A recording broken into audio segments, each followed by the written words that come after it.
Chapter 5, Miss Rosal, Let's Go. Antag ko kay Neva. Sumikdaw ang puso ko nang lumingon siya sa akin. Nil-iPad pa ng hangin ang kanyang mahabang buhok. Sir, hindi pa po ako tapos dito. Mamaya mo na ituloy yan. Sa second floor tayo. Sige po. Lumapit na siya sa akin. Hindi ko siya pwedeng iwan dito mag-isa. Baka bastyusan siya ng mga lalaking iba na ang tingin sa kanya. Umakyat na kami sa hagdan na bagong gawa pero wala pang railings. Careful, saad ko kay Neva na nasa likuran ko. 1/8 kimi naman siyang ngumiti sa akin. Inilibot kami ng dalawang engineer sa second floor. 70% ay gawa na. 1.5 taon pa ay mabubuo na ang isa sa pinakamalaking casino resort sa bansa. Isa rin sa benepisyo nito bukod sa turismo ay mabibigyan din ng trabaho ang mga mamamayan dito sa lugar na ito. Just make sure that everything is safe here lalo na ang mga tauhan. Ayokong makitaan tayo ng butas ng igo na magiging dahilan sa pag-delay ng pagtapos nitong building.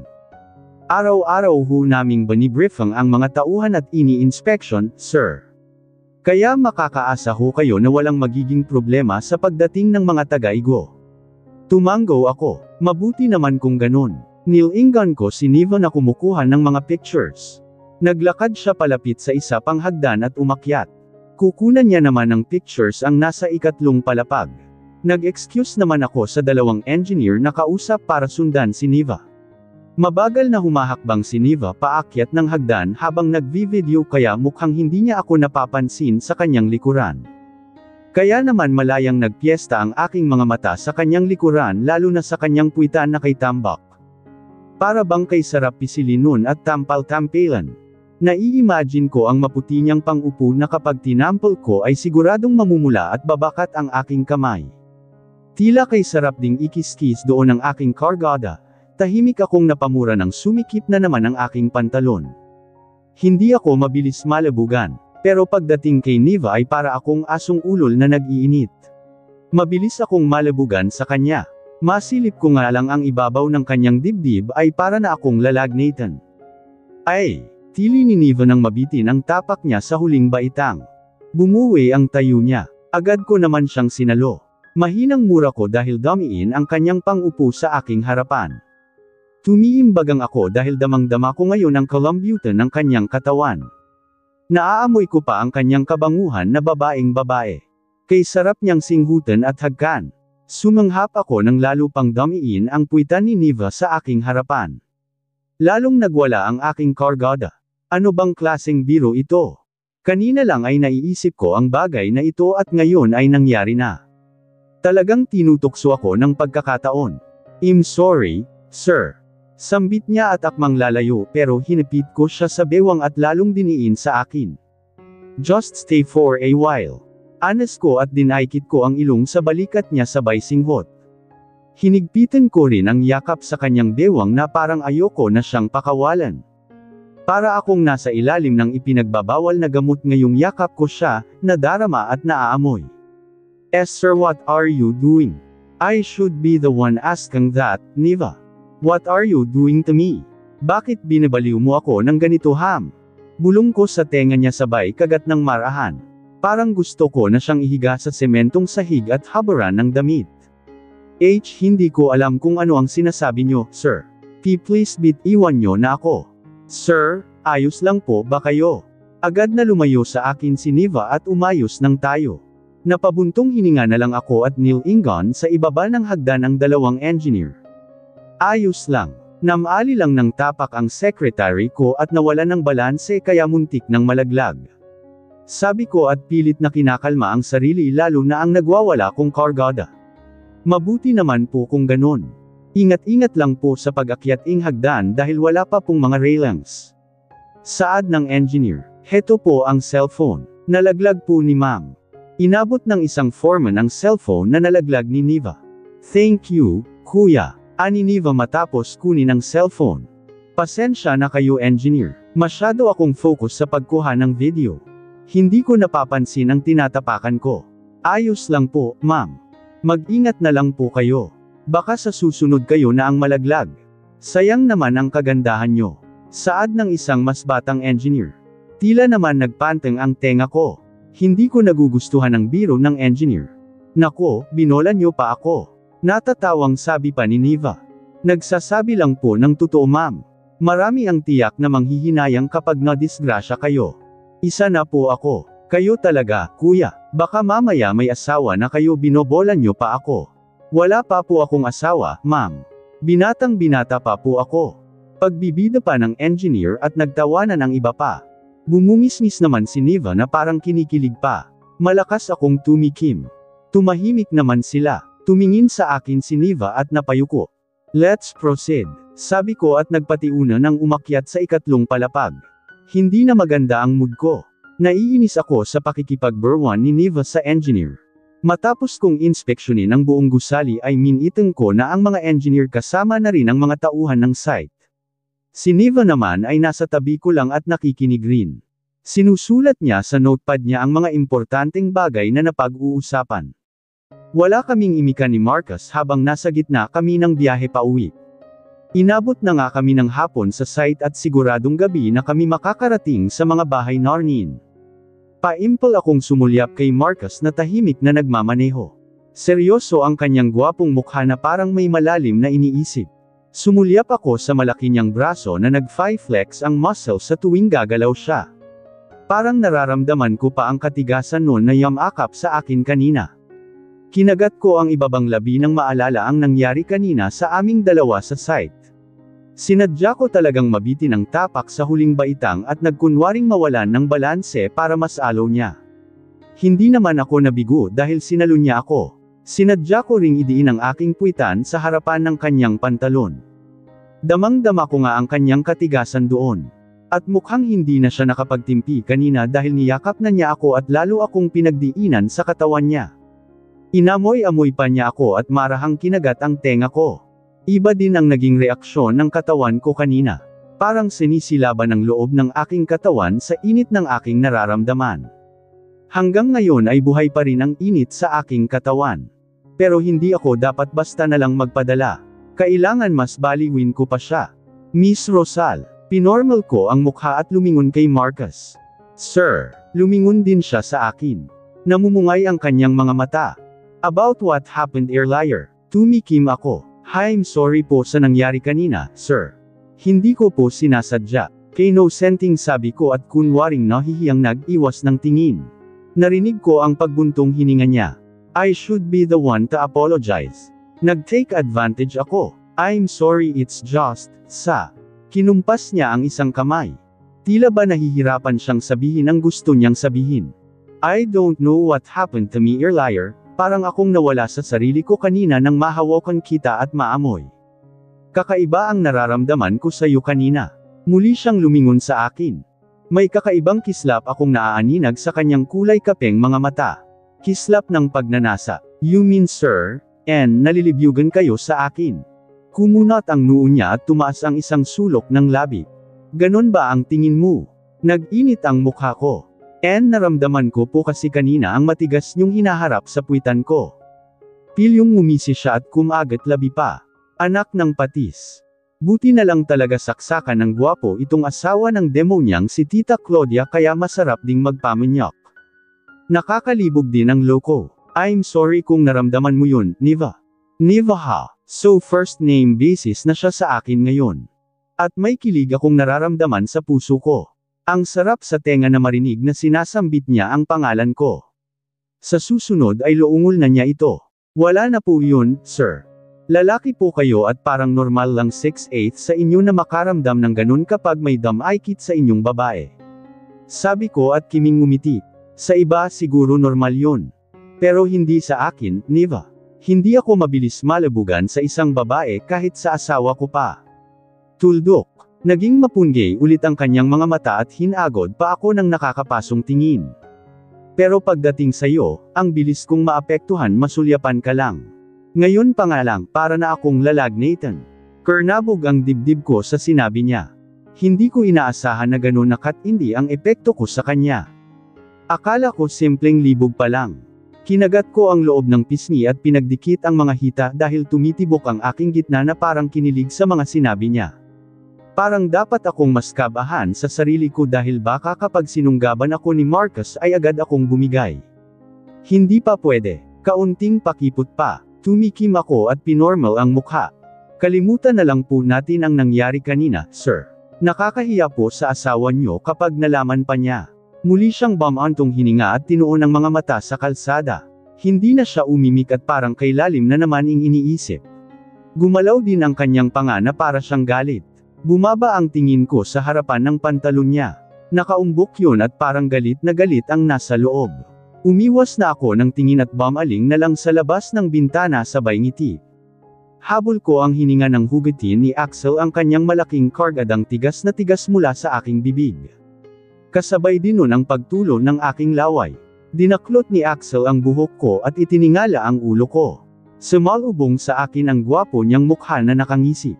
Hinawakan niya ang kargada niya at ipinalo-palo sa pisngi ko at kiniskis sa labi ko. Napahadjijek naman ako kasabay ng pagkibot ng perlas kong sabik na sabik. Ito ang gusto mo diba, Claudia? Kagat-labing tumanggo-tango ako habang libog na nakatingin kay Axel. Ang half-Brazilian na laki sa squatter at isa sa mga modelo ko at boy toy ko. 10 years siyang mas bata sa akin. Guwapo, matipuno, matangkad at malaki ang kargada. Hindi nalalayo ang hitsura nilang dalawa ni Marcus dahil parehas silang may dugong banyaga. Parehas guwapo at masarap. Mas lamang nga lang ng kaunti si Marcus sa lahat ng aspeto lalo na sa estado ng buhay at mas malaki lang din ng kaunti ang kargada niya. Pero aanhin ko naman ang mas malaking kargada niya kung lagi niya akong binibitin. Unlike Axel, binibigay niya ang gusto ko sa kama. Satisfied na satisfied ako. Pero hanggang kama lang ang relasyon namin ni Axel at sikreto yun. Mahal na mahal ko si Marcus at ayokong malaman niya na may iba akong ginagawa sa likod niya.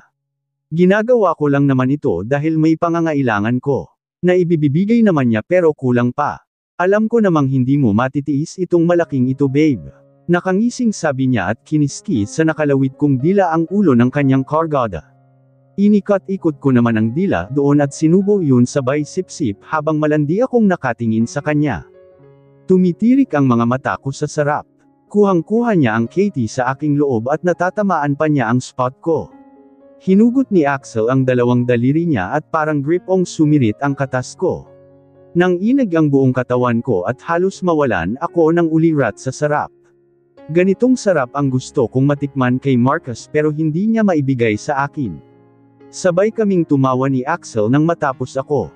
Yumuko siya sa akin at naghalikan kami. Ibang klase ka talaga Claudia. Kaya hinahanap-hanap kita eh. Ngumisi siya. Bano naman kasi ang asawa mo. Mayaman lang pero loser naman, sinampal ko siya na ikinabigla niya.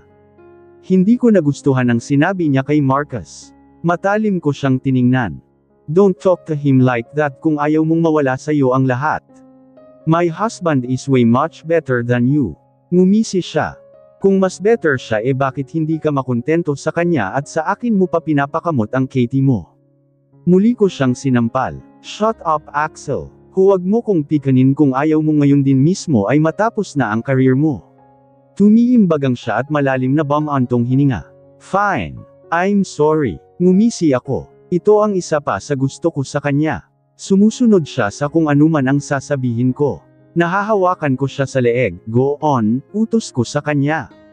Bumangon naman siya at pumwesto na pagitan ng mga hita ko. Tinukod ko naman ang siko ko at bumangon. Lalo ko pang binuka ang dalawang hita. Evening, sir. Bati sa akin ng 5 security na nakatalaga sa gate. Tinanguan ko lang sila at pinasok na ang sasakyan. Ginabi na nga kami ng uwi ni Niva. Inabutan pa kami ng traffic. Hinatid ko muna siya sa kanila bago ako umuwi dito sa bahay. Napabuntong hininga ako nang maisip ang dalaga. Nag-aalala ako na baka maisipan niyang mag-resign dahil sa ginawa ko. Pero nag-apologize naman ako sa kanya kanina at mukhang okay naman siya. Yun nga lang, hindi naman ako nakakasiguro na hindi mauulit ang bagay na yun. Kanina pa nga lang sa loob ng sasakyan ay matinding pagtitimpi ang ginawa ko na huwag siyang sunggaban. Alam kong nagkakasala na ako kay Claudia at maling-mali itong nararamdaman ko para kay Niva. Muli akong napahugot ng malalim na hininga. Naguguluhan na ang isip ko. Sa buong buhay ko ay ngayon lang ako naguluhan at hindi makapagdesisyon. Ang kabilang bahagi ng isip ko ay nagsasabing tigilan ko na ang kahibangan ko kay Neva dahil may asawa na ako. Pero ang kabilang bahagi naman ay tutol. Nais na ituloy ang pagkabaliw ko kay Neva. Dahil kay sarap naman talagang mabaliw sa dalaga. Hindi pa ako nakaramdam ng ganito sa ibang babae, kahit kay Claudia pa. Tanging kay Neva lang. Napakunot ang noo ko nang makita si Daisy na nakaupo sa steps ng porch hawak ang iPad niya. Nasa tabi niya ang yaya niya. Tumayo siya nang makita ang sasakyan ko. Hininto ko ang sasakyan sa harap ng porch at bumaba.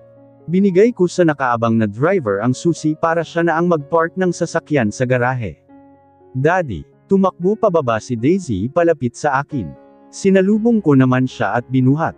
Yamakap siya sa batok ko. Hinalikan ko naman siya sa pisngi. Bakit ngayon lang po ikaw, Daddy? Kanina pa po kita niyaante. Nakangusong sabi niya. Hinaplos ko ang kanyang buhok. I'm sorry baby, natrapik lang si Daddy. I missed you.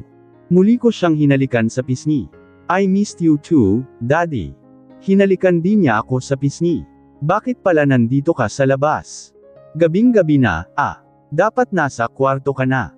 Pero hindi siya sumagot at yamakap lang. Nilinggan ko ang yaya niya. Sir, kanina pa po siya dito sa labas at hininintay kayo. Pilit ko na nga po siyang pinapapasok pero ayaw po niya. Papasok lang daw po siya kapag dumating na kayo. Bamantong hininga ko at tumingin sa anak na nakasandig na ngayon sa balikat ko. Mukhang inaantok na. 8:00 na kasi ng gabi at oras na ng tulog niya. Kumain na ba siya? Opo sir, pero kaunti lang. Ayaw pa nga po niyang kumain. Inuto-uto ko lang po. Nagsalubong ang kilay ko. Nasaan ba ang Ma'am Claudia mo? Umalis po, sir. Umalis. Opo, kaninang umaga pa po. Saan nagpunta? Hindi ko po alam, sir. Wala pong sinabi eh. Bamantong hininga ako. Ugali talaga minsan ni Claudia na umaalis na walang paabi kung saan pupunta at basta-basta na lang iniiwan ang anak namin. Yun ang ugali na pinaka-ayaw ko sa kanya. At kahit ilang beses ko siyang pagsabihan ay umuulit pa rin. Pumasok na ako sa loob ng bahay karga si Daisy na inaantok na nga. Umakyat ako sa main staircase para ihatid sa kwarto niya si Daisy at patulugin. Naawa ako sa anak dahil iniwan siya ng ina niya. Tumiimbagang ako nang makita ang paparating na kotse ni Claudia. 11:00 na ng gabi at ngayon lang siya umuwi. Kung hindi ko pa siya tinawagan ay siguradong madaling araw na siya uuwi. Pinark na niya sa harapan ko ang kotse at binigay sa tauhan na nakaabang ang susi. Hi honey, I'm sorry now lang ako nakauwi. Magiliw na bati pa niya sa akin at lumapit sabay halik sa labi ko at yakap. Muntik na akong mapabahing sa tapang ng pabango niya. Para ba siyang naligo sa isang bathtub ng perfume? Saan ka ba galing? Basta ka na lang umalis na walang paabi kung saan pupunta at basta na lang iniwan si Daisy. Sito ko sa kanya. I'm with Jesse, Han. May minute kaming bagong endorser para sa new product namin. May minute kayong bagong endorser tapos inabot kayo ng halos hating gabi. Oh well, nagklabong pa kasi kami. Namaywang ako at humugot ng malalim na hininga. Pinigilan ko ang sariling bulyawan siya. Naisip mo pang magklabong samantalang naiwan ditong mag-isa ang anak mo. Mahinahong sabi ko ngunit mariin. Hindi mag-isa si Daisy, Han. Kasama niya sila Yaya Belen. Pumikit ako ng mariin at damilat sabay tingin ng matiim sa asawa. Kaunting-kaunti na lang ay mauubos na ang pasensya ko sa kanya.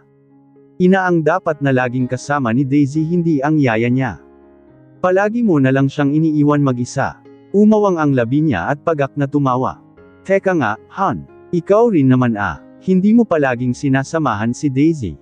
Because I'm working. May responsibilidad ako sa kumpanya. At mas kailangan kanya kesa sa akin dahil ikaw ang ina niya. Bahagya nang tumaas ang boses ko. I'm working too. I have my own company na kailangan ko ding patakbuhin hindi lang ikaw. Bago tayo ikasal alam mo na yan, Han, yes I know. At bago din tayo ikasal ay may usapan na tayo na magiging hands-on mommy ka kay Daisy. Nangako ka rin na maglalaan ng mas maraming oras sa kanya kesa sa kumpanya mo. But what happened? Madalas mo siyang iwang mag-isa. So anong gusto mong gawin ko? Iburo ko ang sarili ko sa pag-aalaga kay Daisy. May sarili din akong buhay, Marcus. Hindi mo ko pwedeng ikulong na lang sa responsibilidad ko kay Daisy. Hindi kita kinukulong sa responsibilidad mo kay Daisy. In fact, malaya mo ngang nagagawa ang gusto mo kahit pagbawalan kita.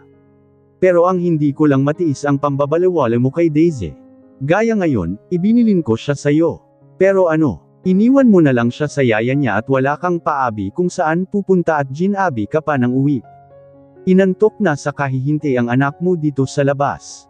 I told you, tinaas ko ang kamay para patigilan siya sa pagsasalita. Huminga ako ng malalim. But it's fine. Hindi na kita oobligahin sa pag-aalaga sa anak natin.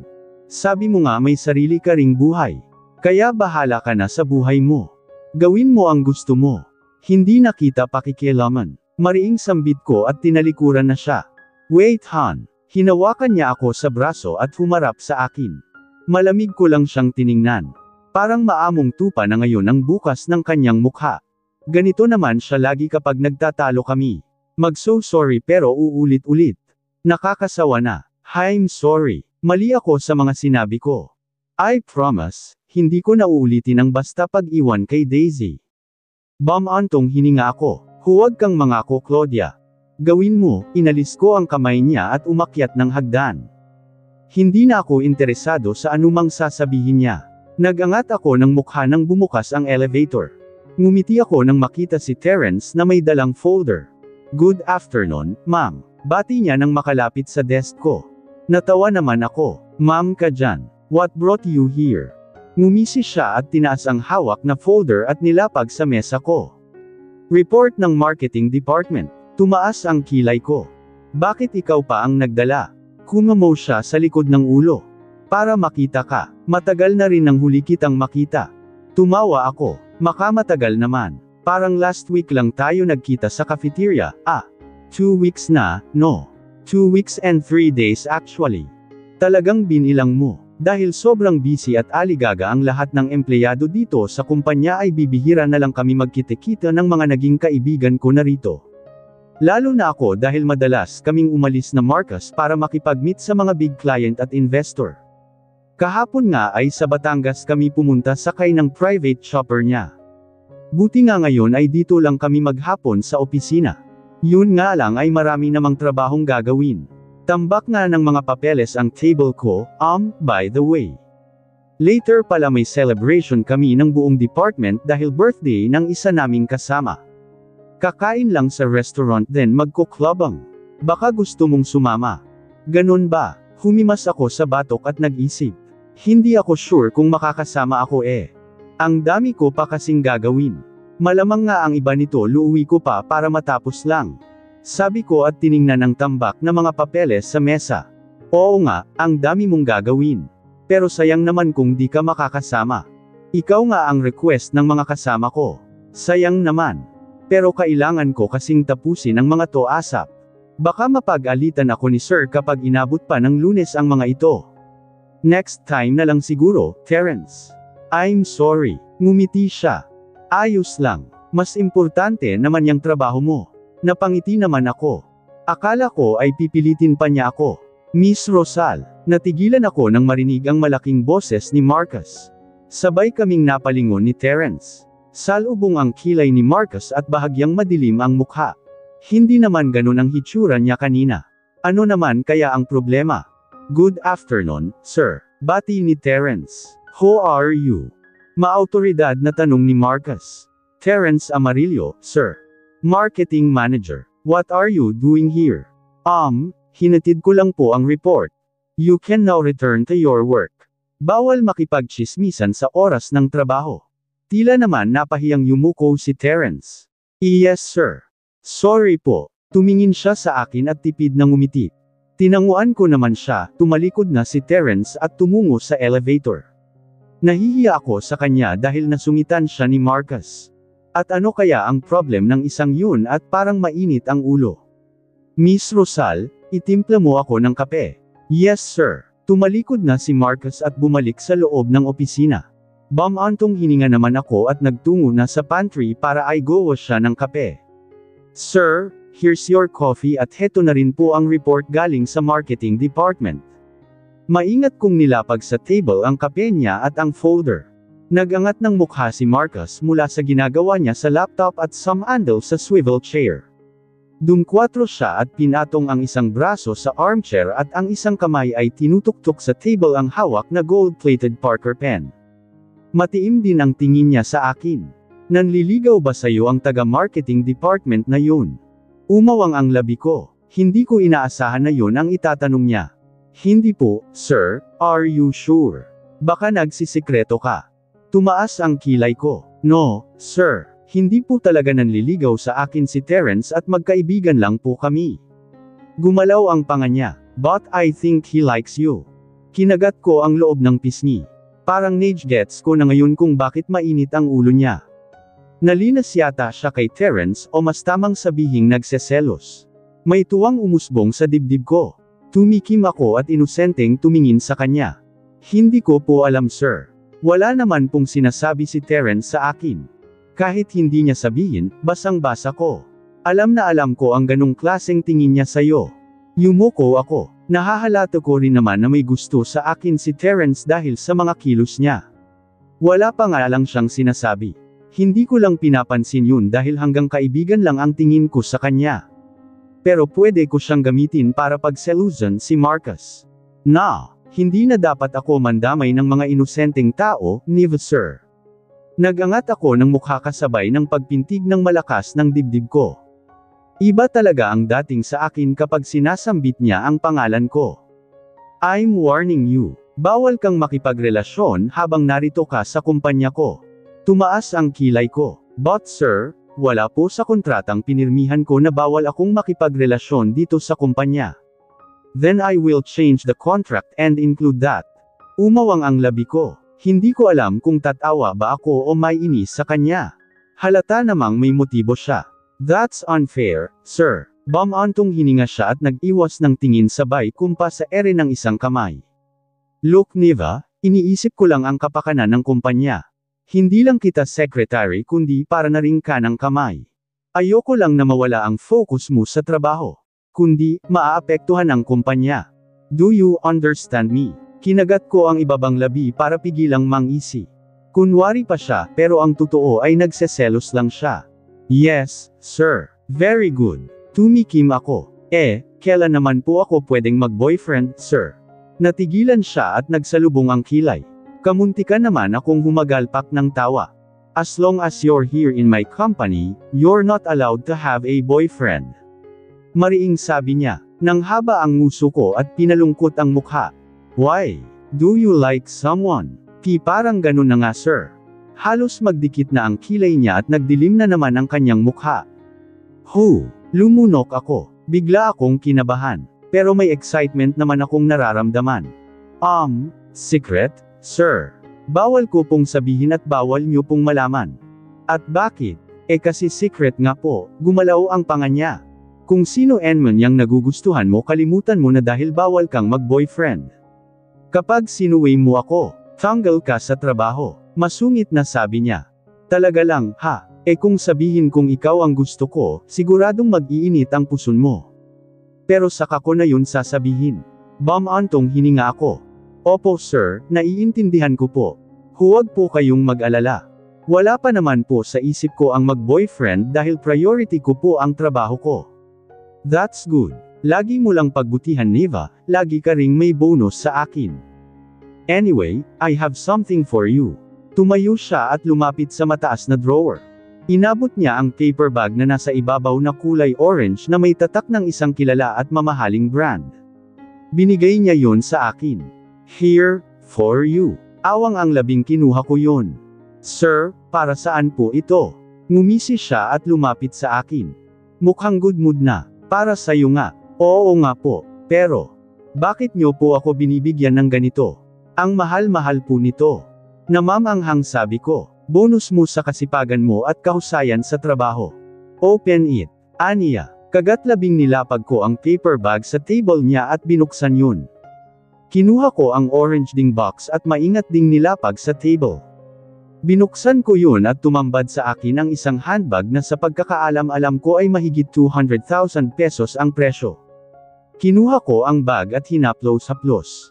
Naalala ko noong bata pa ako ay maraming ganito si mommy sa closet niya. Hindi na mabilang at hindi rin bababa sa 100,000 piso ang mga presyo. Lahat ay authentic bag. At bata pa lang ako ay tinuturuan na ako ni mommy kung paano kumilatis ng peke at tunay na designer bag. Do you like it? Tumingin ako kay Marcus. Nakangiti siya. Yes sir. Pero, sobrang mahal po nito. Hindi ko pa naranasan magkaroon ng ganito kamahal na bag dahil wala naman akong pambili. Ang bag na ginagamit ko lang ngayon ay nabili ko lang sa ukay-ukay sa halagang 3,000 na tinawaran ko pa pero authentic yun. Aaminin kong gusto ko ring magkaroon ng ganitong bag. Deserve mo naman yan, Niva. Binalik ko ng maayos ang bag sa box at sinara.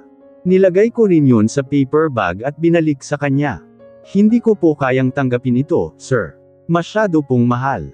Sabi ko, gustong gusto ko ang bag. Pero nag-aalinlangan akong tanggapin yun dahil ngayon lang niya ako binigyan ng ganon. Kapag binibigyan niya ako ng bonus ay cash na nakalagay sa sobra ang binibigay niya at halagang 10,000 yun. Hinawakan ni Marcus ang kamay kong may hawak na paper bag at binaba. Hindi ko nakukunin yan. Sayo yan. Pero sir, masyado nga pong mahal ito. Kung bibigyan niyo po ako ng bonus. Pera na lang po na lagi niyong binibigay sa akin. Tumawa siya at naging mapungi ang mga mata. Okay, bibigyan din kita ng pera. Alam kong kailangan mo rin ng pera. No sir, hindi po yun ang ibig kong sabihin. Hindi ko lang po talaga kayang tanggapin ito. Well, sa ayaw at sa gusto mo ay tatanggapin mo yan, Niva. Regalo ko yan sa'yo. Huwag mo nang tanggihan at baka magalit na ako sa'yo. Wika niya at tumalikod na. Umikot siya sa table niya at umupo na. Maaliwalas na ang kanyang mukha at may guhit ng ngiti sa labi. Wala na akong nagawa kundi tanggapin na lang ang paper bag. Kinagat ko ang labi dahil sa loob-loob ko ay tuwang-tuwa ako. Thank you po, sir. You're welcome. Pero sana po last na ito. Tumawa siya. I can't promise that. Umusli ang labi ko. Sir naman, baka kung ano ang isipin ng asawa niyo kapag binigyan niyo pa ako ng mga ganito. Natigilan siya at nawala ang ngiti. Tumunog ang kanyang cellphone na nasa ibabaw ng table. Nakita ko ang pangalan ni Tita Claudia na nakarehistro. Bamantong hininga si Marcus at dinampot yun.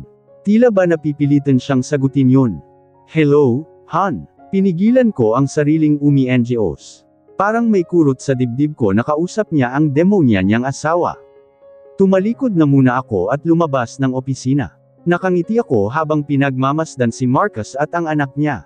Naka-uniforme pa ang anak niya dahil galing itong school at sinundo niya. Tinuturuan niya ito sa homework nito. Mabait na bata ang anak niya at marunong mangopo. Hindi rin spoiled brat. Mabuti naman at kay Marcus nagmana ng ugali hindi sa demonya niyang ina. Pero napapansin ko na hindi kamukha ni Marcus ang anak niya. Hindi rin ito kamukha ni Tita Claudia. Chinita ang bata na maputi. Pero siguro ay magbabago pa ang mukha niya paglaki. Very good princess. Oh, kayang-kaya mo na yan.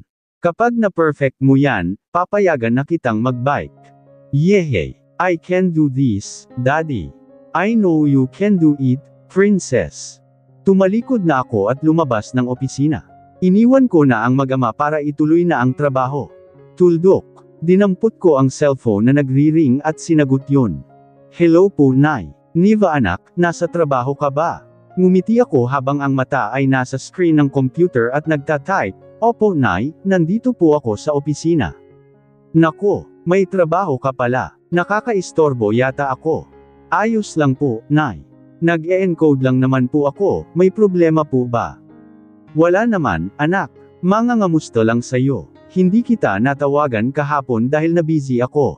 Ayos naman po ako, Nay. Kami ni Ante Val. Kamusta naman po kayo? Ayos lang din ako, anak. Alam mo ba, nakabenta ako kahapon ng 3 baboy. Yung napagbetahan nilagay ko sa bank account mo. Bamantong hininga ko at ngumiti. Nay, dapat tinabi nyo na lang po para sa pangangailangan nyo. Ay hindi anak, para sa'yo yun. Pero huwag kang mag-alala. Meron din naman akong naitabi para sa akin. Sigurado po kayo, Nay. Oo anak. Mabuti naman po. Huwag nyo rin pong taytipiran ang sarili nyo, Nay, at huwag kayong laging nagpapakapagod. Kung may kailangan po kayo agad po kayong tatawag sa akin. Ayos na ayos lang ako Niva anak. Huwag mo akong masyadong alalahanin. Pero ikaw ang inaalala ko lalo na at nariyan ka sa Manila. Ayokong mangyari ang kinakatakutan ko kinagat ko ang labi. Ayokong magsinungaling sa ina-inahan. Pero kailangan. Huwag po kayong mag-alala, Nay. Hindi pa naman po kami nagkikita. Narinig ko ang malalim na pagbuntong hininga niya. Sana nga ay huwag kayong magkitang dalawa ni Claudia. At kung magkita man kayo sana ay hindi kanya makilala. Lagi kang maglinggat, anak. Opo, Nay. Bago namatay si Mommy ay may binilin siyang safety vault kay Nanay Feli. May lamang malaking halaga ng pera yon. Yun ang ginamit ni Nanay Feli para itago ako sa malayong probinsya para sa kaligtasan ko bago niya ako inuwi sa probinsya niya sa Pangasinan. Malaki ang utang na loob ko kay Nanay Feli. Siya na ang tumayong pangalawang ina ko. Wala siyang anak kaya ako na lang ang tinuturing niyang anak. Siya na lang din ang pamilya ko. Binaba ko na ang cellphone at pinatay na matapos naming mag-usap ni Nanay Feli.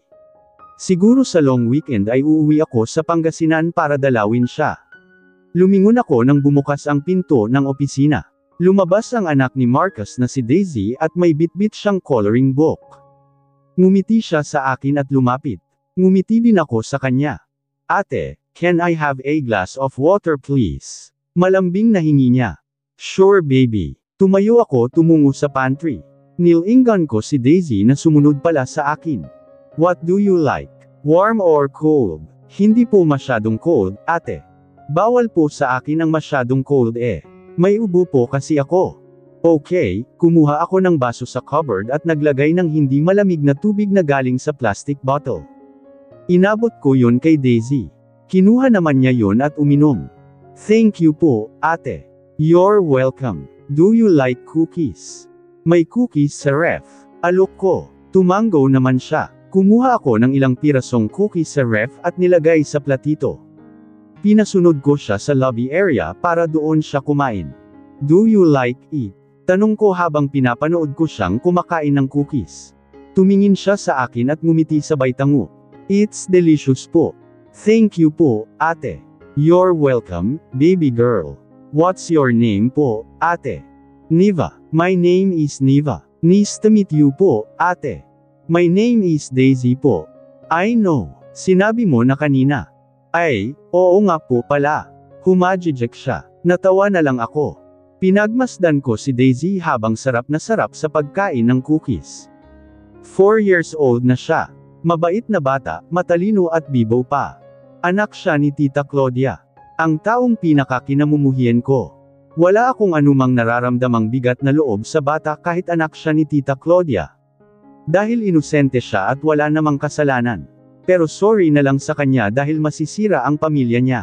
I'm sorry baby girl. Honest ko. Inosenteng tumingin siya sa akin. Bakit po kayo nag-so sorry ate? Ngumiti ako. Kasi, kulang yung cookies na binigay ko sayo. Gusto mo pa ba? Hindi na po, ate. Busog na po ako. Ang good girl mo naman. Saka hindi ka matako. Sabi po kasi daddy, kainin ko lang po ang kaya kong kainin. Masama po ang sobrang busog dahil sasakit po ang tiyan. Tama ang daddy mo kaya makikinig ka sa kanya. Opo, ang bait mo po, ate. Tumaas ang kilay ko. Talaga.